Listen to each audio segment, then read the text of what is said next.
नमस्कार, सुदर्शन न्यूज में आपका स्वागत है। मैं हूं मुकेश कुमार और आप देख रहे हैं जवाब तो चाहिए। जवाब तो चाहिए में आज हम बात कर रहे हैं बांग्लादेश की, जहां लोकतंत्र अपने आप को जिंदा रखने के लिए लगातार जद्दोजहद कर रही है और लोकतंत्र के दुश्मन मोहम्मद यूनुस सत्ता में बने रहने के लिए हर तिकड़म आजमा रहे हैं। बांग्लादेश की राजनीतिक पार्टियां लगातार अंतरिम सरकार के सलाहकार मोहम्मद यूनुस पर जल्द से जल्द चुनाव कराने का दबाव बना रही है। 3 बार चुनाव को टालने के बाद सेना ने दिसंबर तक चुनाव करवाने का चौथा और अंतिम अल्टीमेटम मोहम्मद यूनुस को दिया है, लेकिन सत्ता का स्वाद चख चुके मोहम्मद यूनुस सत्ता की कुर्सी किसी भी शर्त पर छोड़ना नहीं चाहते और वो इस अल्टीमेटम को मान लेंगे ऐसा दिखता नहीं है। अल्टीमेटम से पहले ही मोहम्मद यूनुस ने शेख हसीना की पार्टी अवामी लीग पर प्रतिबंध लगाकर चुनाव लड़ने की रेस से उसे बाहर कर दिया है। राजनीति में शेख हसीना की धूर विरोधी रही खालिदा जिया भी अंतरिम सरकार के इस फैसले का विरोध कर रही है। भारत ने भी आधिकारिक तौर पर शेख हसीना की पार्टी अवामी लीग पर लगे प्रतिबंध पर चिंता जताई है और कहा है कि बिना कानूनी प्रक्रिया का पालन किए प्रतिबंध लगाना गलत है। विदेश मंत्रालय के प्रवक्ता रणधीर जायसवाल ने कहा है कि एक लोकतांत्रिक देश होने के नाते भारत स्वाभाविक रूप से बांग्लादेश में लोकतांत्रिक आजादी और सिक्योरिटी राजनीतिक जगह को लेकर चिंतित है। भारत चाहता है कि चुनाव स्वतंत्र और भयमुक्त हो, जिससे सभी राजनीतिक दलों की भागीदारी हो। चुनाव की तारीख 3 बार मोहम्मद यूनुस टाल चुके हैं। राजनीतिक दलों को साजिश के तहत चुनाव से दूर करने की कोशिशें लगातार चल रही है। मोहम्मद यूनुस चाह रहे हैं कि बांग्लादेश में चुनाव भी हो तो किसी भी पार्टी को बहुमत ना मिले और सत्ता पर वो बने रहे। इसी साजिश के तहत वो चुनाव जीतने की संभावना वाली सभी पार्टियों को किसी न किसी तरीके से रेस से बाहर कर रहे और तारीखें बढ़ा बढ़ाकर अपनी राजनीतिक पकड़ सत्ता पर मजबूत बनाने की कोशिश कर रहे हैं। नोबेल शांति पुरस्कार विजेता प्रोफेसर मोहम्मद यूनुस अब सत्ता की मुट्ठी में लोकतंत्र को कैद करना चाहते हैं और इसके लिए साम दंड भेद सभी तरीके के तिक्रम भी उन्होंने अपनाने शुरू कर दिए हैं। लेकिन मोहम्मद यूनुस की हर मूवमेंट पर सेना की नजर है। सेना सत्ता पर काबिज होना चाहती है या नहीं चाहती है अभी कहना मुश्किल है, लेकिन वह मोहम्मद यूनुस को अलोकतांत्रिक तरीके से ज्यादा दिनों तक सत्ता पर देखना भी नहीं चाहती, यह बिल्कुल साफ है। और यही वजह है कि वह मोहम्मद यूनुस को चुनाव करवाने के लिए आखिरी अल्टीमेटम दे चुकी है। और आज इस अल्टीमेटम के बाद, जो एक दिन पहले दिया गया था, उसके बाद मोहम्मद यूनुस जो है आज अपनी कैबिनेट की आपात बैठक उन्होंने बुलाई है और बांग्लादेश में चप्पे चप्पे पर, सड़कों पर सेना जो है वो उतर चुकी है। आज अपने प्रोग्राम में हम चर्चा करेंगे कि क्या मोहम्मद यूनुस सत्ता को हथियाने या सत्ता को हथियाए रखने के लिए चुनाव को बार बार टाल रहे हैं। क्या बांग्लादेश की सेना की छाया फिर से बांग्लादेश की सियासत पर मंडरा रही है। दिसंबर तक यदि चुनाव नहीं हुए तो क्या सेना कर देगी मोहम्मद यूनुस का तख्ता पलट। क्या मोहम्मद यूनुस किम जोंग के रास्ते पर चल बांग्लादेश का तानाशाह बने रहना चाहते हैं, या वो अपनी पार्टी बनाकर चुनाव में भी उतरने की तैयारी कर रहे हैं। यदि मोहम्मद यूनुस चुनाव लड़े बिना चुनाव करवाते हैं तो फिर नई सरकार में उनकी भूमिका क्या होगी, यह भी चर्चा करेंगे। और चर्चा को आगे बढ़ाने के लिए हमारे साथ जो है कुछ मेहमान होंगे, उनसे भी आपका परिचय करवाएंगे। लेकिन पहले एक रिपोर्ट हमने बनाई है, वो रिपोर्ट पहले देखते हैं। रिपोर्ट के बाद जो है विदेश मंत्रालय के प्रवक्ता ने क्या कहा है उनको भी सुनेंगे और उसके बाद मेहमानों से परिचय कराएंगे और चर्चा की शुरुआत करेंगे।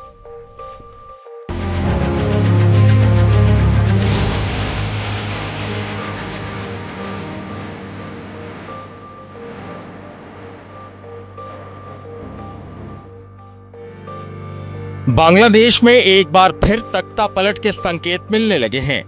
बीएनपी समेत विभिन्न राजनीतिक दल मोहम्मद यूनुस की अंतरिम सरकार से अगला चुनाव कराने की तारीख घोषित करने की मांग कर रहे हैं। सेना ने भी यूनुस को 2 टूक चेतावनी दे दी है कि संविधान के दायरे में जल्द चुनाव कराए जाएं। सेना प्रमुख जनरल वकार उस जमान ने मोहम्मद यूनुस को कड़ी चेतावनी देते हुए दिसंबर तक चुनाव कराने का अल्टीमेटम दिया है। सेना ने ये स्पष्ट कर दिया है कि सैन्य मामलों में हस्तक्षेप, आंतरिक सुरक्षा में एक पक्षीय निर्णय और बाहरी शक्तियों के दबाव को अब बर्दाश्त नहीं किया जाएगा। सेना को हर रणनीतिक और सुरक्षा नीति में विश्वसनीय साझेदार की तरह शामिल किया जाना चाहिए। सेना की इस स्पष्ट चेतावनी ने बिना चुनाव सत्ता पर काबिज यूनुस की टेंशन बढ़ा दी है और यही कारण है कि यूनुस अपनी कुर्सी बचाने के लिए अपने कट्टर समर्थकों के साथ प्लान बी की तैयारी में जुट गए हैं। सेना के अल्टीमेटम के बाद एनसीपी नेता नाहिद इस्लाम द्वारा कही गई यूनुस के इस्तीफे की बात को यूनुस के कट्टर समर्थकों को सक्रिय कर आंदोलित करने के रणनीतिक भावनात्मक कार्ड के रूप में देखा जा रहा है। यूनुस सत्ता बनाए रखने के लिए सड़कों की ताकत पर भरोसा करते दिखाई दे रहे हैं। अपने इसी प्लान के तहत शुक्रवार को यूनुस ने अपने समर्थकों की ओर रुख किया, विशेष रूप से कट्टरपंथी इस्लामी संगठनों जमाते इस्लामी और हिफाजते इस्लाम की ओर, जो मदरसों के बड़े कट्टर छात्र समूहों के साथ साथ ढाका के अंडरवर्ल्ड के अपराधियों को भी एकजुट करने की क्षमता रखते हैं। यूनुस के इन्हीं कट्टर समर्थकों ने शनिवार को ढाका के ऐतिहासिक शाहबाद चौराहे पर मार्च फॉर यूनुस नाम से एक विशाल जनसभा की घोषणा की, जो अपने पोस्टर और नारों के साथ 5 साल तक यूनुस को सत्ता में बनाए रखने की मांग कर रहे हैं। वहीं दूसरी ओर सेना और बांग्लादेश नेशनलिस्ट पार्टी दिसंबर में चुनाव की मांग के साथ लगातार गैर निर्वाचित अंतरिम सरकार पर दबाव बना रही है। बिना चुनाव जीते बांग्लादेश की सत्ता में कुंडली मारकर बैठे यूनुस की तुलना लोकतंत्र के समर्थक किम जोंग उन से कर रहे हैं। वहीं वो पश्चिम देश जो कभी शेख हसीना को लोकतंत्र का हत्यारा कहा करते थे, वो अब यूनुस की इस तानाशाही पर न सिर्फ चुप हैं, बल्कि यूनुस का समर्थन तक कर रहे हैं। Bureau report, Sudarshan news.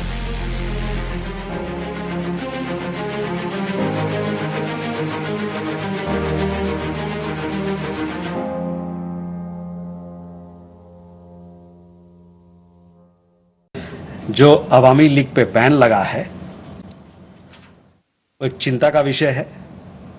एक जो लोकतांत्रिक प्रणाली में एक तरीका होता है सब काम करने का, वो ड्यू प्रोसेस को दरकिनार करके किया गया है। एक लोकतंत्र के रूप में भारत जो वहां पर लोकतांत्रिक आज़ादी को रोका जा रहा है और जो वहां पर राजनीतिक गतिविधियों के लिए जो दायरा है वो कम हो रहा है, इसको लेके हम लोग चिंतित हैं। और साथ में हमारा ये मानना है, हमारा ये आह्वान है कि बांग्लादेश में जल्द से जल्द एक निष्पक्ष और समावेशी चुनाव कराया जाए। तो बांग्लादेश में जल्द से जल्द निष्पक्ष और स्वतंत्र और निष्पक्ष चुनाव हो, इसकी मांग केवल भारत ही नहीं बल्कि जो वहाँ की लोकतांत्रिक पार्टियां हैं वो भी कर रही है। लेकिन मोहम्मद यूनुस किसी भी शर्त पे सत्ता की कुर्सी से हटना नहीं चाहते। जिस तरह जोंक की तरह वो चिपके हुए हैं, उन्हें नहीं लगता है कि उन्हें कोई हटाए या चुनाव करवाने के मूड में वो दिखते नहीं। लेकिन बांग्लादेश की सेना ने जो अल्टीमेटम दिया है उसके बाद क्या होगा, क्या चुनाव करवाने को मजबूर होंगे या कोई दूसरा रास्ता अख्तियार करेंगे, वो करेंगे चर्चा। और चर्चा को आगे बढ़ाने के लिए हमारे साथ जो मेहमान हैं उनसे मैं आपका परिचय करा दूं। हमारे साथ सिद्धार्थ दवे जी है। सिद्धार्थ दवे जी, आपका स्वागत है। विदेश मामलों के जानकार हैं। अनुज माथुर जी हैं और जेके बंसल जी हैं, दोनों रिटायर्ड मेजर जनरल हैं, रक्षा विशेषज्ञ के तौर पर हमारे साथ चर्चा में शामिल हो रहे हैं। और चर्चा की शुरुआत मैं अनुज माथुर जी से करना चाहूँगा। माथुर जी, बांग्लादेश पर हमने पहले भी चर्चा की है और अभी जो स्थिति है, एक तरफ पाकिस्तान की चर्चा हम लगातार कर रहे हैं, अमेरिका किस तरीके से पाकिस्तान और बांग्लादेश दोनों की स्थिति में इंटरनल किस तरीके की भूमिका रखता है, ये भी हम चर्चा कर रहे हैं। लेकिन अभी जो 2-4 दिनों में जो बांग्लादेश के भीतर जो डेवलपमेंट हो रहा है, आज का भी डेवलपमेंट है कि वहाँ पर सेना जो है वो सड़कों पे उतर आई है। क्या आपको लगता है कि बांग्लादेश में कुछ बड़ा होने वाला है? मुकेश, देखिए, ये बात हम जहाँ पहले हम छोड़े थे वहीं से आगे बढ़ने का प्रयास करूंगा। देखिए, आज की बांग्लादेश की परिस्थिति क्या है। आज के बांग्लादेश में 2 अमेरिकी नागरिक, मोहम्मद यूनुस और खलीलुर रहमान बाकायदा अमेरिकी नागरिक हैं, सिटीजन ऑफ यूएस। बिल्कुल। और ये 2 अमेरिकी नागरिक बांग्लादेश का जो आने वाला समय है उसका भविष्य लिखने का प्रयास कर रहे हैं। इसमें आपको साफ तौर पर नजर आना चाहिए कि इसमें जो वेस्टेड इंटरेस्ट्स हैं, जो दूसरे देशों का जो इसमें खास मकसद है, वो बिल्कुल साफ नजर आ रहा है। देखिए, अमेरिका का यहाँ पर बहुत बड़ा मुझे लगता है हाथ है और इस चीज को पाकिस्तानी सेना के प्रमुख जनरल वकारुज्जमान समझते हैं। जनरल वकारुज्जमान, मैंने पिछली बार भी कहा था, एक बहुत सुलझे हुए मुझे लगता है एक मिलिट्री लीडर हैं और ये वो मिलिट्री लीडर हैं जिन्होंने वर्दी में रह के तो नहीं, लेकिन इन्होंने 1971 का जो स्ट्रगल, जो लिबरेशन ऑफ बांग्लादेश है, उसको देखा है अपनी आंखों से। तो ये समझते हैं कि बांग्लादेश की नियति कहाँ है और किस प्रकार से बांग्लादेश को आगे बढ़ाया जाना चाहिए। वो ये भी जानते हैं कि जो बांग्लादेश का सर्वश्रेष्ठ कार्यकाल रहा है, जो कालखंड रहा है, वो पिछले 10 साल का रहा है, 2014 से लेके शायद कोविड के समय तक का, जब शेख हसीना वहां की प्रधान थी, और उस समय बांग्लादेश में इकोनॉमिक डेवलपमेंट हुआ। आज की परिस्थिति में मुकेश, मैं बता रहा हूं आपको कि सबसे बड़ी चीज किसी भी देश के लिए आर्थिक रूप से सशक्त होना सबसे बड़ी आवश्यकता है। बिल्कुल। जो आप आगे अपना काम कर सकते हैं, आर्थिक रूप से आप सशक्त हैं, तो ही आप अपना काम आगे सही सुचारू रूप से कर सकते हैं। तो ये बात वो लोग समझते थे, लेकिन ये पाकिस्तानी कट्टरपंथी और इस रेडिकल इस्लामिस्ट इस बात को कहीं ना कहीं नहीं पसंद कर रहे हैं। देखिए, मैं कल भी बता रहा था, एक बहुत इंपॉर्टेंट बात है जो कि मैं बताना चाहता हूं कि पाकिस्तान की आर्मी की इंडिया के साथ परेशानी क्या है। पाकिस्तान आर्मी की इंडिया के साथ परेशानी यह है कि 1971 में उनको ह्यूमिलिएट किया था इंडियन आर्मी ने, है ना, और 93,000 लोगों को हमने सरेंडर करवाया था। उस ह्यूमिलिएशन में बहुत बड़ा हाथ बांग्लादेश के लोगों का था, एक बहुत बड़ा कंट्रीब्यूशन बांग्लादेश के लोगों का था। तो अब पाकिस्तान, मैं बता रहा हूं, पाकिस्तान का जो इंटरफेरेंस बांग्लादेश में है, उसकी मुख्य वजह यह है कि पाकिस्तान बांग्लादेश से भी उस बात का बदला कहीं ना कहीं उस ह्यूमिलिएशन का जो है वो बदला लेना चाह रही है। जी, बिल्कुल जी, बिल्कुल। जी, दो चीज़ें आपने बड़ी महत्वपूर्ण बातें कही आपने। माथुर जी, बंसल जी के पास में जाऊंगा। बंसल जी, जो बातें माथुर जी कह रहे हैं, मैं सहमत हूं, मैं आपकी भी टिप्पणी चाहता हूं, लेकिन एक चीज़ मैं कहूँ, इन्होंने कहा कि जो हमारे जो बांग्लादेश के जो सेना प्रमुख हैं, उन्होंने 71 का दौर देखा है और बांग्लादेश के सेंटिमेंट को समझते हैं, और सेंटिमेंट के हिसाब से जो अभी डेवलपमेंट हो रहा है, इस हिसाब से उनका रोल जो है वो अलग है यूनुस से। क्या जो सेना प्रमुख है बांग्लादेश की, क्या वो तख्ता पलट की भी सोच सकते हैं? गुड इवनिंग मुकेश जी, बहुत अच्छा प्रश्न आपने पूछा।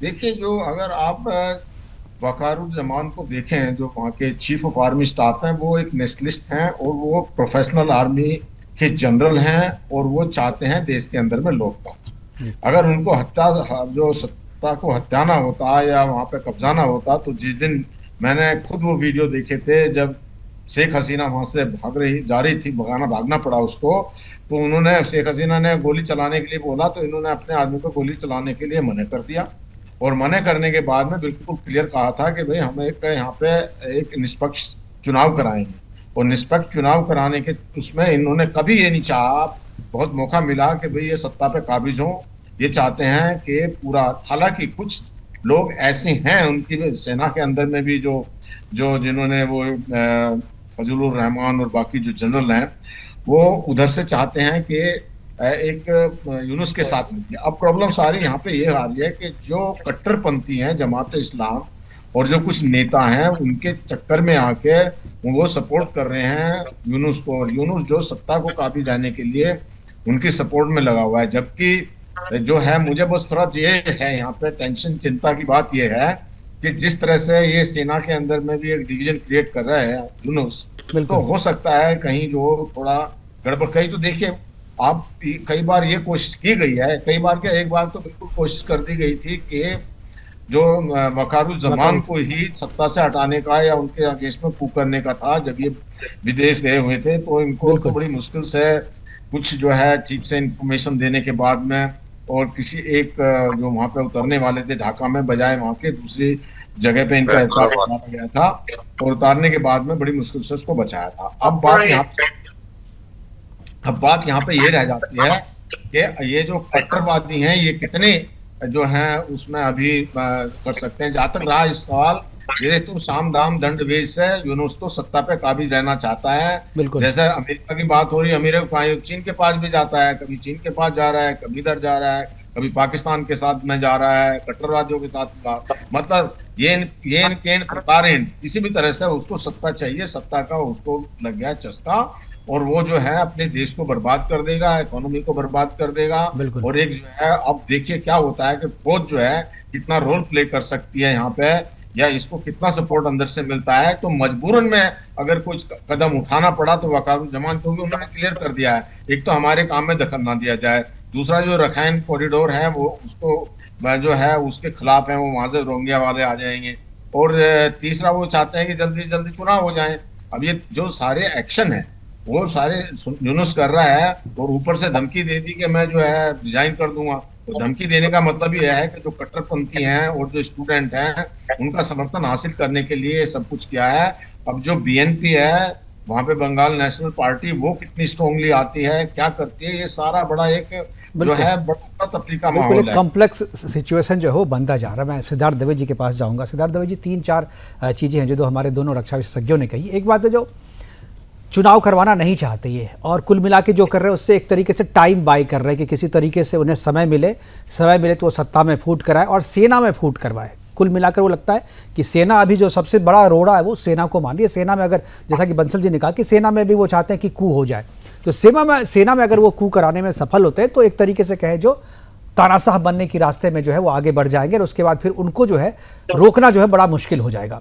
दो चीज़ें हैं, दुनिया की जो डेमोक्रेसी है, जब हम लोग कश्मीर की बात करते थे, कश्मीर में जब 370 हटाया गया था तो वहाँ चुनाव कराने के लिए सब बोलते थे, यूरोप से भी आवाज़ आती थी, अमेरिका से भी आवाज़ आती थी, लेकिन अब बांग्लादेश में इतना हो रहा है कहीं से कोई आवाज़ नहीं आ रही है।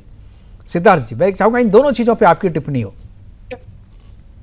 जी देखिए, लाइकली सिनेरियो क्या है अभी बांग्लादेश की जो स्थिति है, जो अस्थिरता है, जो अनसर्टेनिटी है अभी, अगर इसमें देखें तो आगे क्या हो सकता है लाइकली सिनेरियो। एक, अगर स्नैप इलेक्शंस हो जाते हैं और ये मिलिट्री के प्रेशर में आके या इंटरनेशनल प्रेशर में आके या फिर कोई फ्रेश इलेक्शंस होते हैं और अगर वो फ्री एंड फेयर होते हैं तो ठीक है। अगर नहीं होता है तो फिर जो है क्राइसिस फर्दर वो डीपन हो सकती है। और जैसे कि जनरल माथुर और जनरल बंसल जी ने भी बताया कि जो वकारुज़्ज़मान है, general Wakeruzzaman, he may not take over, वो कू ना करें, नहीं करेंगे, ऐसे व्यक्तित्व उनका नहीं है। किंतु, और शायद मैं भी मानता हूं कि यही होगा, किंतु जो पार्श्व भूमिका रही है बांग्लादेश की, जिसमें 1975 में आर्मी ने कू किया था, तब के जो शेख मुजीबुर रहमान, उनको असैसिनेट किया था। उसके बाद 1982 में जनरल इरशाद ने भी एक ब्लडलेस कू किया था, और इसके बीच में भी कई सारे कू अटेम्प्ट्स हुए हैं। सत्ता हस्तांतरण, सत्ता को लेने का जो अटेम्प्ट है वो सब हुआ है। किंतु अभी अगर हम देखें तो जो वेस्टर्न कंट्रीज हैं उसमें ईयू, यूरोपियन यूनियन, थोड़ा उसका एक रोल होना चाहिए।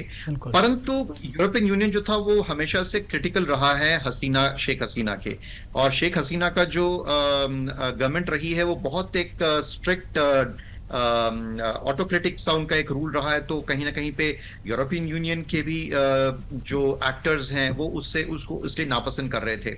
और अभी यूएस का जो कठपुतली है, जैसे हम सब जानते हैं कि मोहम्मद यूनुस वहां पे उसको बिठाया गया है। किंतु अभी जो अगर सैंक्शंस अगर लगाते हैं या फिर कुछ आगे और विड्रॉल होता है ट्रेड प्रिविलेजेस का, जीएसपी का, तो जो पॉलिटिकल जो रिप्रेशन है वो आगे और बढ़ सकता है। शेख हसीना का फ्यूचर कैसा है? तो अभी भी शेख हसीना की जो ब्यूरोक्रेसी है, जुडिशरी, लॉ इन्फोर्समेंट एजेंसी में अभी भी उनके कंट्रोल हैं, अभी भी उनके हुए प्यादे अभी भी हैं। तो ये क्राइसिस जो है, जिसमें 1 साल हो गया है तकरीबन शेख हसीना जो है वो बाहर है, बीएनपी ऑपोजिशन पार्टी है और अवामी लीग जो है उसको बैन कर दिया गया है। किंतु ऐसी सब परिस्थिति में अभी भी मैं मानता हूं शेख हसीना का जो रूरल बेस है वो बहुत स्ट्रांग है। और दूसरी एक इंपॉर्टेंट अहम बात कि वो भारत के साथ और चाइना के साथ, दोनों के साथ शेख हसीना ने बहुत अच्छा एक तालमेल बना के रखा हुआ है।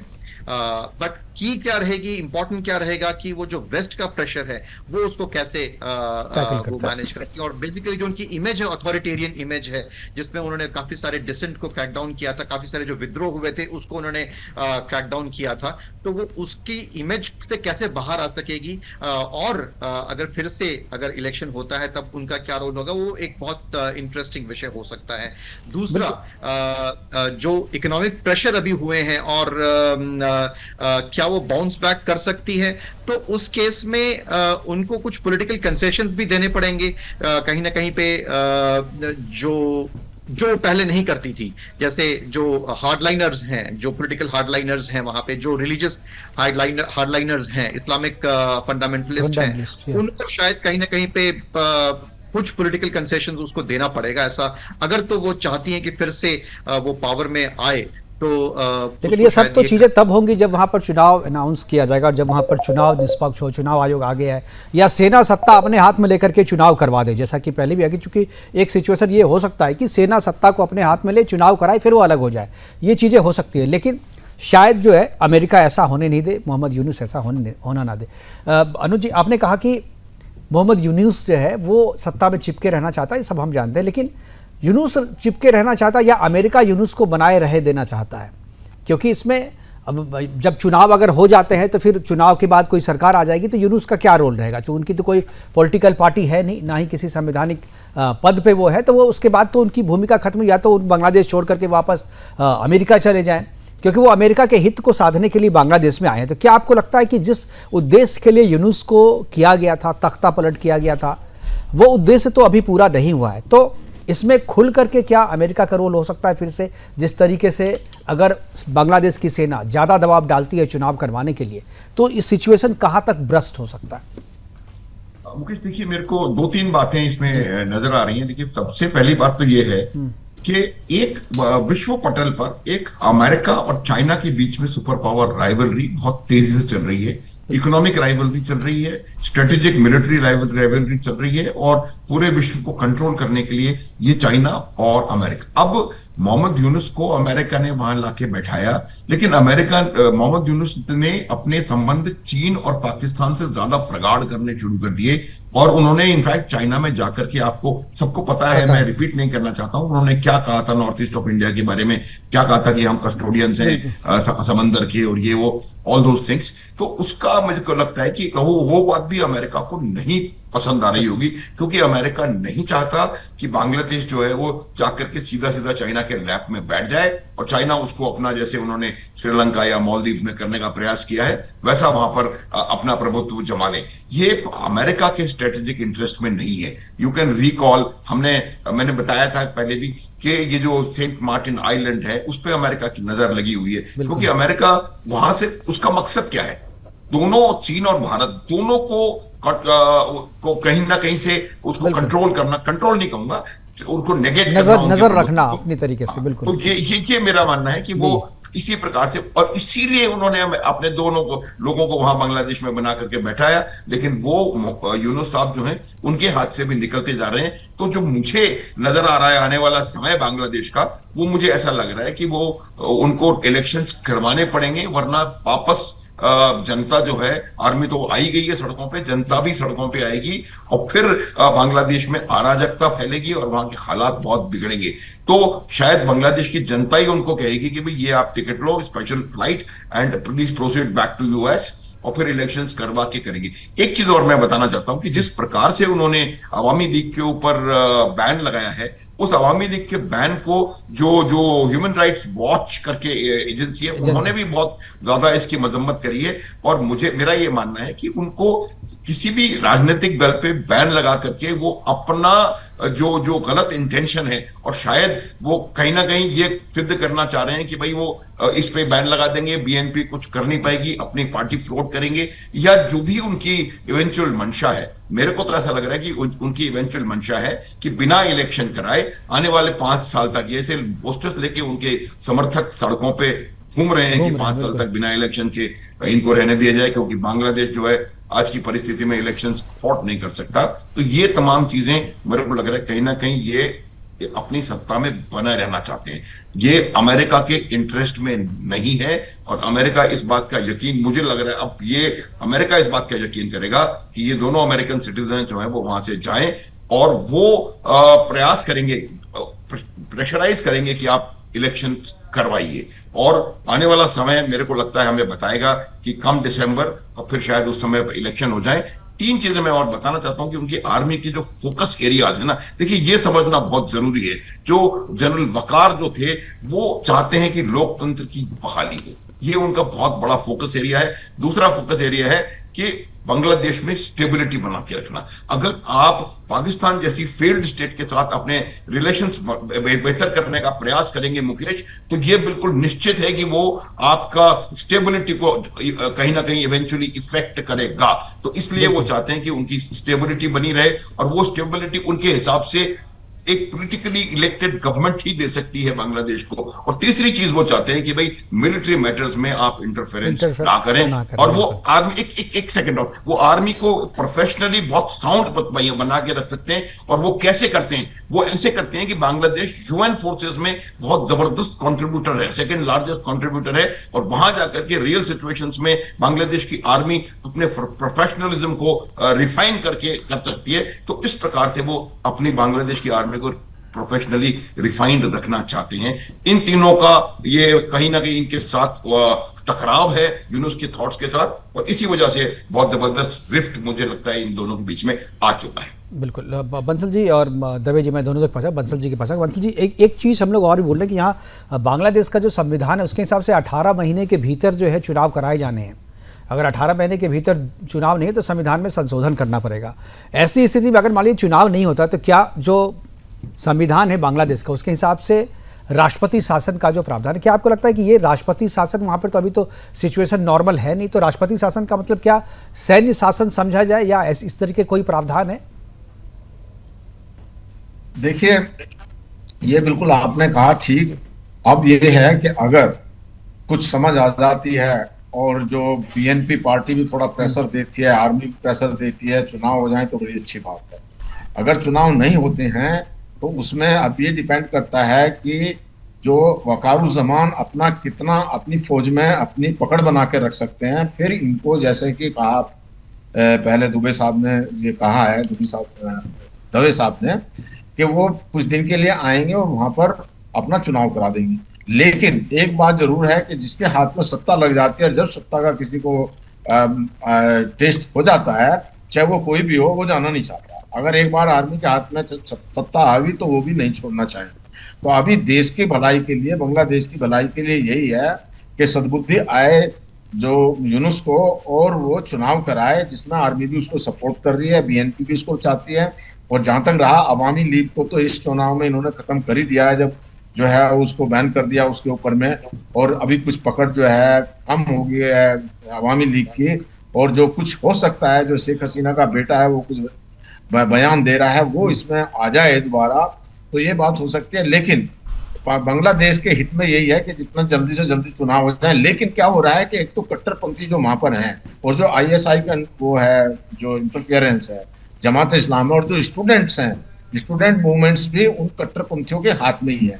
और वो इतने ताकतवर हो चुके हैं कि वो जब कोई छोटी सी प्रॉब्लम होती है फटाक से सड़कों पर आ जाते हैं। और उन्होंने एक सत्ता को उखाड़ के फेंक दिया तो उनके दिमाग में अब ये घुस गया है कि जो हम चाहेंगे वो करें। अब बात यहाँ पे एक और भी आ सकती है कि हो सकता है जमात इस्लाम और स्टूडेंट ये इनकी पार्टी को सपोर्ट दे करके अगर चुनाव होते हैं, हो सकता है यूनुस इसमें खड़ा हो जाए, इनका चौधरी बन जाएगा, उनका लीडर बन करके, और उसमें बीएनपी हो जाएगी और ये जमात इस्लाम हो जाएगी। अब उसमें रिगिंग भी हो सकती है। तो ये बहुत ही एक फ्लूइड सिचुएशन है, क्या हो सकता है बहुत मुश्किल है। जी, जो चीज़ें चर्चा हो रही है, एक तरफ जो बांग्लादेश में जो भी डेवलपमेंट हो रहा है, मैं भारत की दृष्टि से जानना चाहूँगा कि भारत को ऐसे समय में क्या करना चाहिए। भारत में अगर यूनुस का कार्यकाल बढ़ता है, लंबा होता है, या वहाँ चुनाव नहीं हो पाते हैं, और या जो यूनुस जिस तरीके से तानाशाह बनने की तरफ बढ़ रहा है, अगर वो किम जोंग की तरह व्यवहार करने लगता है, तो भारत को ऐसी स्थिति में क्या करना चाहिए, और भारत के लिए कितना बेहतर होगा, कितना खराब होगा, कितना वर्स्ट होगा? जी, तीन बातें मैं बता सकता हूं। पहला तो भारत जो है उसको डेमोक्रेसी को बैक करना होगा, किसी इंडिविजुअल को नहीं।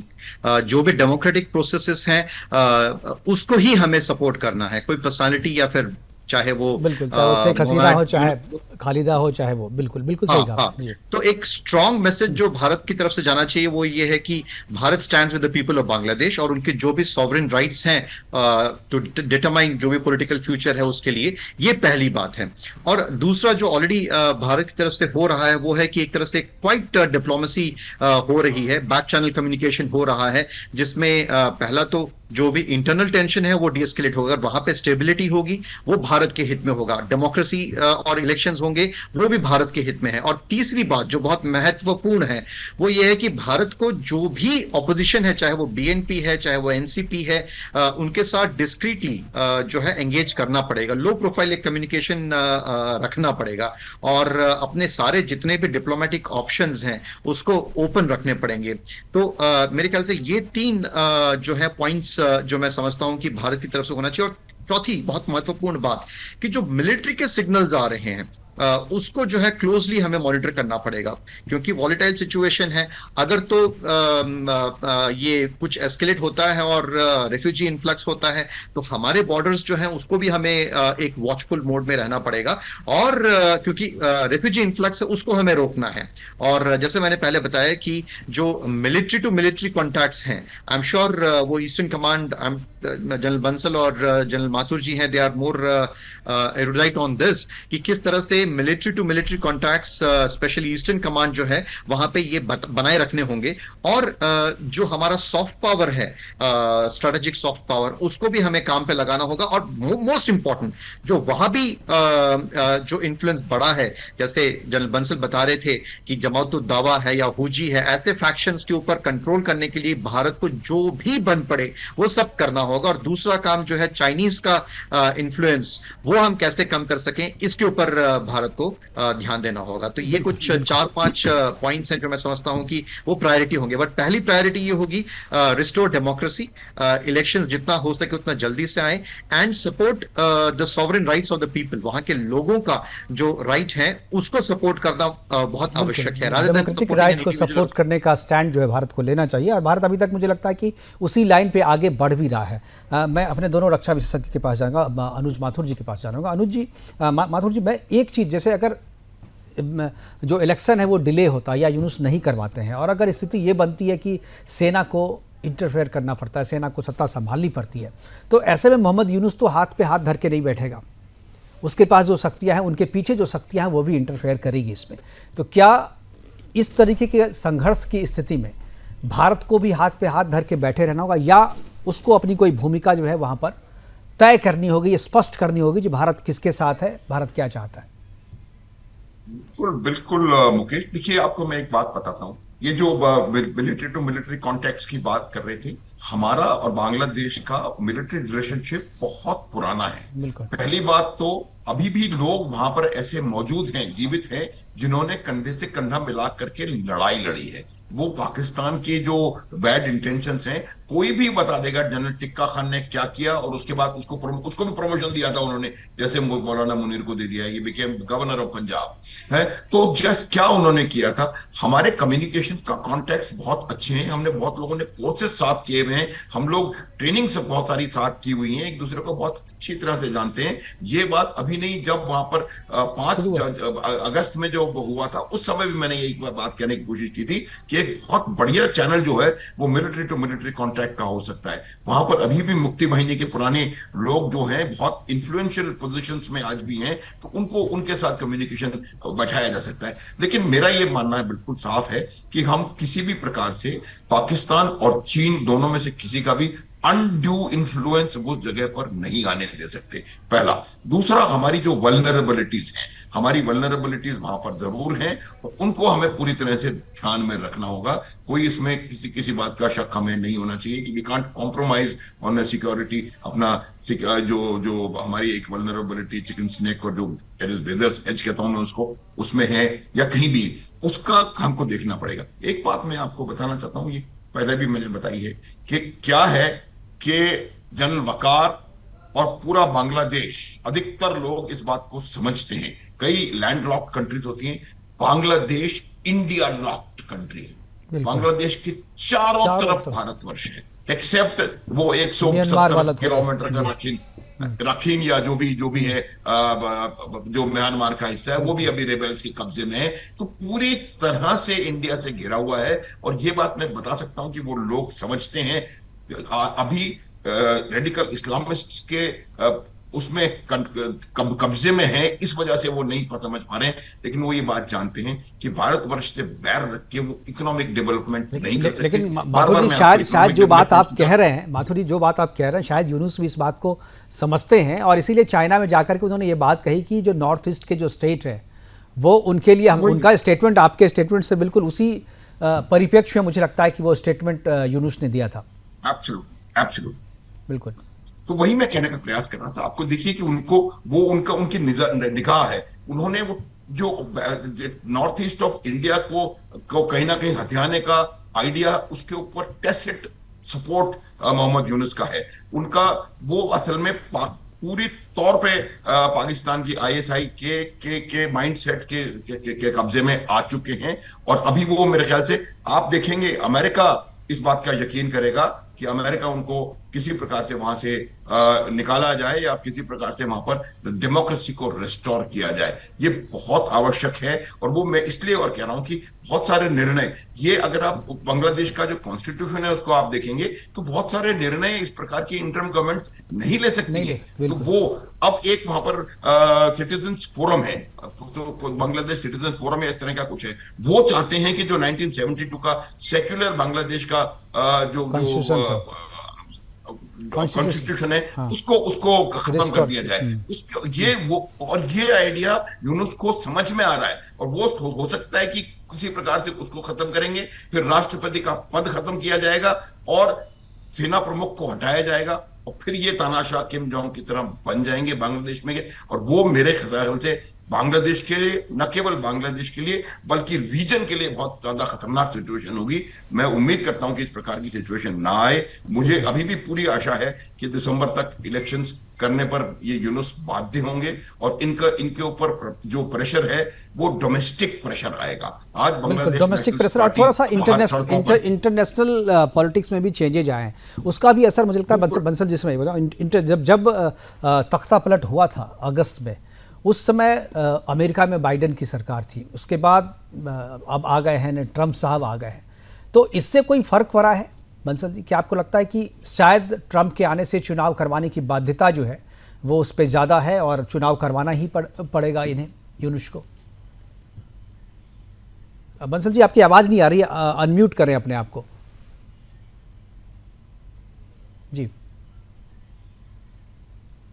जी आपकी आवाज़ नहीं आ रही है। अभी आ रही है? हाँ अब आ रही है जी। ये आपने बहुत अच्छा प्रश्न पूछा है। जी। जब यहाँ पे तख्ता पलट हुआ था उस समय इलेक्शन नहीं हुए थे अमेरिका के अंदर। बिल्कुल। और प्रेसिडेंट ट्रंप ने जो ये बयान दिया था, उन्होंने जो कि हिंदुओं के ऊपर जो वहां पे नरसंहार हो रहा है ये नहीं होना चाहिए, उन्होंने इसका काफी संज्ञान लेकर के बड़े जोर शोर से मुद्दा वहां पे उठा था। लेकिन इलेक्शन के बाद में जो है अमेरिका भूल गया है बांग्लादेश को। पर जो मेरे ख्याल से कुछ फर्क तो है।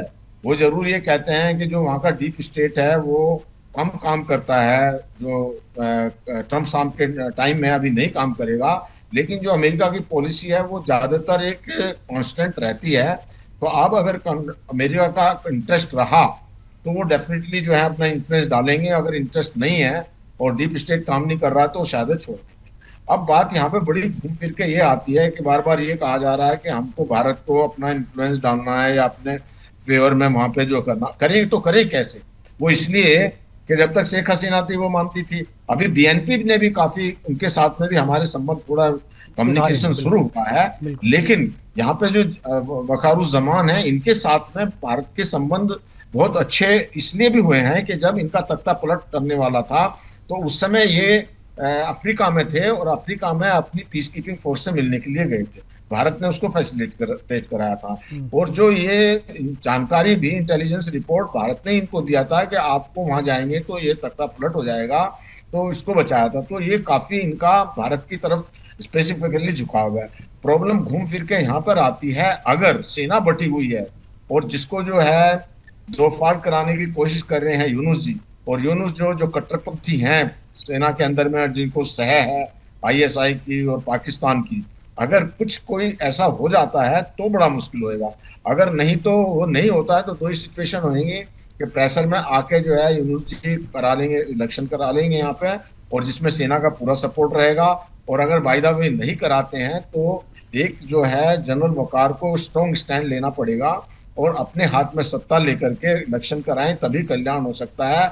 अगर ये नहीं हुआ और सेना के अंदर भी एक तरह का विद्रोह हो गया जो यूनुस जी कराएंगे तो पूरा वहां पे एक सिविल वॉर की सिचुएशन हो सकती है। बिल्कुल। और जो खतरनाक है उसके चांसेस हो जाएंगे जब तक वहां पे कोई काबू, क्योंकि जो है इसके जो यूनुस जी के हाथ में बात नहीं है, वो जो कट्टरपंथियों के हाथ में खेल रहे हैं। जैसे वो स्टूडेंट कहते हैं और स्टूडेंट अपनी बात मनवाने के लिए कुछ भी कहना शुरू कर, जब चाहे वो अपना उग्र रूप धारण कर लेते बिल्कुल, हैं। हमारे पास तो ये समय की कमी हो रही है बंसल जी। मैं एक बार दवे जी के पास एक छोटे से सवाल के लिए जाऊंगा, उसके बाद में दवे साहब, एक जो कहते हैं कि विदेश नीति में बदलाव जल्द नहीं होते, और जो अमेरिका की जो विदेश नीति है सेंट मार्टिन को लेकर के या बांग्लादेश को लेकर के, वो नीति अभी भी है, लेकिन जो एक तरीके से जो बाइडन को जो सपोर्ट किया जा रहा था वहाँ के अंडरवर्ल्ड की तरफ से, वो सपोर्ट यहाँ पे नहीं है। लेकिन अमेरिका की विदेश नीति सेंट मार्टिन को लेकर के अभी बदली नहीं है। ऐसी स्थिति में क्या जिस तरीके से बाइडन कर रहे थे सपोर्ट बांग्लादेश को, उस तरीके से भले ही ट्रंप नहीं करे, लेकिन क्या सेंट मार्टिन को लेकर के अमेरिका की नीति भी चेंज होगी इसके कारण? देखिए, जहां तक वेस्ट का सवाल है, इंक्लूडिंग जिसमें यूएस भी आ जाता है, तो अभी पूरे का पूरा यूरोपियन यूनियन और इसमें अगर हम यूएस को भी मिला ले, तो कहीं ना कहीं पे उनका फोकस जो है पूरा यूक्रेन, गाजा, सूडान, ताइवान, उसी से वो ऊपर नहीं आ रहे। उनकी डिप्लोमेटिक बैंडविड्थ जो है वो वेस्ट की अभी भी करंटली वहीं पे है। और जब तक बांग्लादेश जो है वो जियोपॉलिटिकल फ्लैश पॉइंट इतना ना बन जाए कि क्राइसिस एस्केलेट हो जाए, तब तक जो है मेरे ख्याल से यूरोप और यूएस जो है इतना नहीं करेगा। दूसरी एक इकोनॉमिक बात आती है, मैं हर प्रोग्राम में जो है एक इकोनॉमिक एंगल लाता हूं, और कहीं ना कहीं पे इकोनॉमिक इंटरडिपेंडेंस जो है वेस्ट की, तो आपके लिए और दर्शकों के लिए जानना आवश्यक है कि जितने भी वेस्टर्न ब्रांड्स हैं, उनको सारे का सारा चीप गारमेंट कहां से मिल रहा है? वो मिल रहा है बांग्लादेश से। और यूरोपियन यूनियन का एक जो जीएसपी स्कीम है, जनरलाइज सिस्टम ऑफ प्रेफरेंस, जिसकी तहत 90% ऑफ बांग्लादेश एक्सपोर्ट जो है वो गारमेंट्स रिलेटेड है, और वो सारे के सारे जो है वो गारमेंट रिलेटेड है, और उसमें से हाफ जो है वो यूरोपियन यूनियन में जाते हैं, कुछ जो है बाकी सब देशों में भी जाते हैं। ओवर डिपेंडेंस जो है विश्व की उनकी जो आरएमजी है, रेडीमेड गारमेंट इंडस्ट्री है, और की खास तौर ये बांग्लादेश के लिए भी वही है कि क्योंकि उनकी जो है ऑलमोस्ट बिल्कुल सर सिद्धार्थ जी थोड़ा जल्दी, क्योंकि मुझे वाइंड अप करने के लिए कहा जा रहा है और कुछ दबाव होता है। 10 सेकंड प्लीज। तो अभी वेट एंड वॉच की स्थिति रहेगी। विश्व भी देख रहा है, भारत भी देख रहा है, बट भारत ये चाहेगा कि डेमोक्रेसी जल्दी से जल्दी रिस्टोर हो, इलेक्शंस हो, और एक चुनी हुई सरकार वहां पे आए जिसके साथ भारत डील कर सके। जी, थैंक यू सिद्धार्थ दवे जी हमारे साथ जुड़ने के लिए। जेके बंसल जी, आपका भी बहुत बहुत धन्यवाद। अनुज माथुर जी थे हमारे साथ, उनका भी बहुत बहुत धन्यवाद इस महत्वपूर्ण चर्चा में हिस्सा लेने के लिए। लेकिन भारत जिस तरीके से बेचैन है कि बांग्लादेश में स्थिति सामान्य हो, क्योंकि बांग्लादेश में केवल बांग्लादेश की डेमोक्रेसी या वहाँ के इंटरनल पॉलिटिक्स ही नहीं, बल्कि बांग्लादेश में जो हमारे हिंदू भाई बहन हैं उनको लेकर के भी हम चिंतित हैं, और इसलिए हम चाहते हैं कि जल्द से जल्द बांग्लादेश में डेमोक्रेसी जो है वहाँ रिस्टोर हो, और वहाँ पर जिस तरीके से पाकिस्तानी और जो अमेरिका है वो बांग्लादेश की सेना के भीतर में कू कराने की कोशिश की जा रही है, उसको लेकर के भी चिंता बढ़ रही है। लेकिन बांग्लादेश की सेना भी मजबूत है, और दिसंबर तक चुनाव कराने का जो अल्टीमेटम दिया है वो अगर नहीं होता है तो सत्ता वो अपने हाथ में लेकर के चुनाव भी करवाएगी। फिलहाल अभी के लिए इतना ही, दीजिए इजाजत, नमस्कार।